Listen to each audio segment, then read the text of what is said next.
YouTube, I have a confession to make to you guys, and I know I don't always get worked up about bad takes that are widely spread amongst a ton of NBA fans and media. That's just not how I am. It's not what I do generally. But this take in particular has gotten me worked up more often than not when I see it, when people actually say this and believe it, and some of these people I actually respect quite a lot, but this take is just bad. It's time for the NBA community to stop acting like LeBron deciding to join the Miami Heat and Kevin Durant deciding to join the Warriors is the same thing. Let me explain to you why these are two different things and should not be compared in the same way that they are. A lot of people think that just because the result of these actions were two all-time great players joining super teams, that the move is the same in each situation, right? These events are not the same. Let's talk about it. I will get all biases out of the way from my end. Yes, I am a huge LeBron James fan, and yes, I am not necessarily the biggest Kevin Durant fan, and this is not a Kevin Durant legacy video. This is simply my take on the differences in regards to both of these moves by these two players, which ultimately resulted in both of them getting two finals rings. I personally don't respect the move that Kevin Durant made. I am of the camp that KD should not have joined the Warriors, and in doing so, ruin the NBA for several years. I don't have a problem with him leaving OKC. I still think he should have stayed in OKC, but that's not the issue. The issue is specifically him going to the Golden State Warriors out of all other teams he could have selected. Let's just break down the differences between these two moves and explain why the take that LeBron did in 2011, so why are people giving KD a hard time about this? Well, let me tell you. Let's talk about the teams that they left, right? When LeBron left Cleveland in 2010, he left a team and franchise that had no intention of building a championship roster around him, doing all the necessary things it takes to supplement their superstar player with the necessary talent to win a final. Name the best player that LeBron James played with in his 7 years in Cleveland in the first stint. I'll give you some time because I personally don't even have a great answer. Is it Mo Williams? Is it Shaquille O'Neal? Is it Zydrunas Ilgauskas? Is it Larry Hughes? Like, I actually don't know. And that's because all of those players were just good players. LeBron left a team that was effectively wasting his time and potential. And if he were to sign a big contract with Cleveland instead of making the decision to go to the Miami Heat and take his talents to South Beach, he would have a very different career trajectory. In fact, it wouldn't have been a very extreme trajectory at all because they would have stagnated and wasted his prime years. Kevin Durant left a team in OKC in 2016 that had a top 10 player in the league at the time and that was committed and dedicated to supplementing them with great talent and sufficient talent to bring their team to the next level. Did they do this effectively? That's questionable. You know, they made some moves during Kevin Durant's time with OKC that obviously looking back were not great, like the James Harden trade. But you cannot say they didn't try. You cannot say they weren't willing to take risks, to trade assets, to bring in talent, to win championships, right? Kevin Durant left a team that had been to the finals, that had been to the conference finals, and were basically one game away from the finals in 2016, the last year that he played with OKC. In fact, it was partially Kevin Durant's own doing and reason why they didn't make it further. Kevin Durant played poorly in the last few games of that series where Golden State came back 3-1 and then made it to the finals and then would blow their own 3-1 lead against Cleveland that same year in the finals. We all know that, right? KD didn't play very well in those closing games. I would never say that it was all his fault. That's just ridiculous. But if he played better, there's a chance they win one of those games. So he's not blameless, but he's not the sole issue, right? You could say Russell Westbrook, you could say the roster around them, whatever. Any way you slice it, KD didn't play his best when it mattered most in that series. So KD left a team that was this close from being in the finals. He left an organization that was committed to supplying the team what they needed with their best efforts and dedication to winning championships. LeBron James didn't have that type of situation, culture in Cleveland. You guys think if LeBron James had a top 10 player in the league on his team that he would have left? I think it's a real debate whether he would have left or not. Regardless, that is the first difference, okay? The teams that they left were very, very different in very, very different places, and they had very different levels of dedication in terms of the organization when it comes to giving the superstar player what they need and commitment to winning. That's number one. Number two, let's talk about the teams that they went to. Not only did Kevin Durant go to the team in the Warriors that his own team failed to surpass in the playoffs that previous year, he went to the best team in the world. Okay, I know they blew the 3-1 lead. They didn't didn't play their best. Similar to the Thunder, the series was in their hands and they let it slip away. Now, I personally give LeBron and Kyrie and the Cavs most of the credit for that, and I think you should. It's an amazing achievement that we've never seen and probably never will see again in the finals. A 3-1 series comeback lead against the absolute juggernaut in Golden State, right? But Golden State was the best team in the world. They had the NBA in the palm of their hands. They were young. They were winning an unprecedented level of games, and it was only to go up from there. They were an established franchise with established superstars and culture with an established track record of winning. They had won the finals the previous year. They had been to the finals this year. So it's very safe to say they did not need Kevin Durant. In fact, if you put the same Golden State team in 2016 up against the 2017 Cavs, I think I'd pick the Golden State Warriors. Anyways, LeBron went to the Miami Heat. And yes, people say Miami Heat won the championship in 06. They had a winning culture too. They had Pat Riley as their GM, and they had established culture as well, and they had a top 5 player in the league in Dwyane Wade. Sure, I'm with all that. But did they really have that established presence in the league at that time? The answer is no. The Miami Heat were really struggling the few years leading up to LeBron joining. They had a new coach in Eric Spoelstra who wasn't established yet, and quite frankly, the rest of their roster wasn't that great. LeBron joins a team and culture committed to winning with a top 5 NBA talent in Dwyane Wade at the time, and I will say a top 15 or 20 or so player in Chris Bosh. Probably top 15 is more favorable. If you look at the rest of that Miami Heat team, it's very, very top heavy team. The 2011 Heat were not necessarily a stacked team or this great balanced machine. You know, like I said, new head coach, new team, lack of depth. Golden State, when Kevin Durant joined, had a top 3 player in the world in Steph Curry, had a top 15 player in the world in Klay Thompson, and had an all-star, probably top 30 or so player in the world in Draymond Green. And strength in numbers was their slogan. They were stacked top to bottom with depth, elite role players on that squad, and an elite system and coach in Steve Kerr. Like I said, Kevin Durant doesn't join that team in 2016. They probably still win the finals in 2017, and at the very minimum, they get back there to begin with. Harrison Barnes plays a little bit better than he did in 2016, and they win. So not only were the teams that they left very different in regards to LeBron and KD, the teams that they joined were very different. Golden State clearly being the better roster and team and,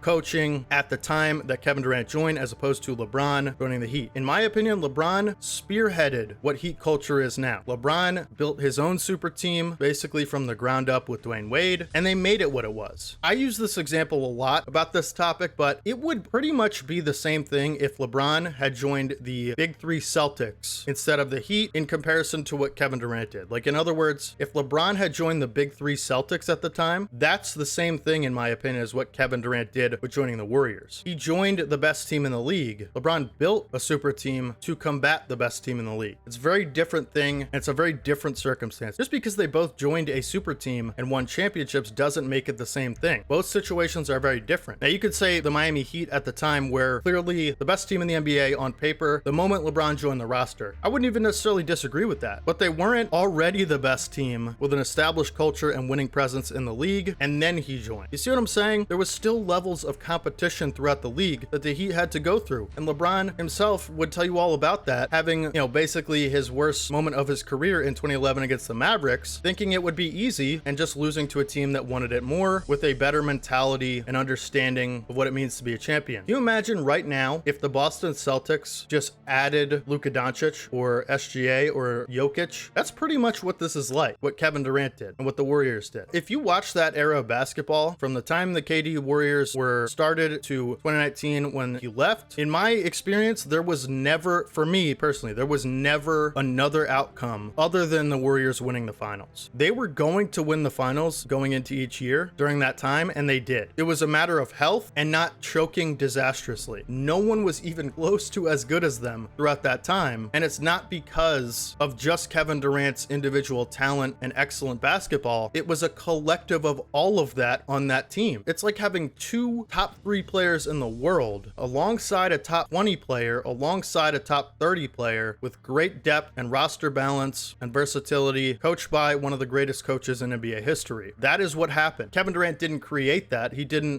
form that through years of, struggle like the rest of the Warriors team did. He tagged along for that and put them over the top of any other team in the league. So that's why people look at his rings differently than LeBron's 2 Miami Heat rings. There was never an easy road to championship for the Miami Heat. Like I said, their roster was very top heavy, and throughout the years of LeBron being there, Dwyane Wade clearly started losing a step or two throughout those last couple years. There was very big injury concerns with him. I wouldn't say he fell off or anything. He was still an all-star caliber player. It was not the same D Wade in Miami the last 2 years of the Big Three Heat. LeBron was clearly the best player on that team for both championships, not even an argument. Kevin Durant, it's an argument. I would say it's more of a 1A, 1B type thing with him and Curry. Obviously, Kevin Durant had the better performances and, played like the number one. But that's the thing. Without Steph Curry and Klay Thompson and the Warriors, he's not really that same Golden State Kevin Durant. So I'm not going to try to get too much into his legacy. I know I am, but I expect so many people to disagree with my video right now, and I welcome it, because if you can give me reasonable talking points and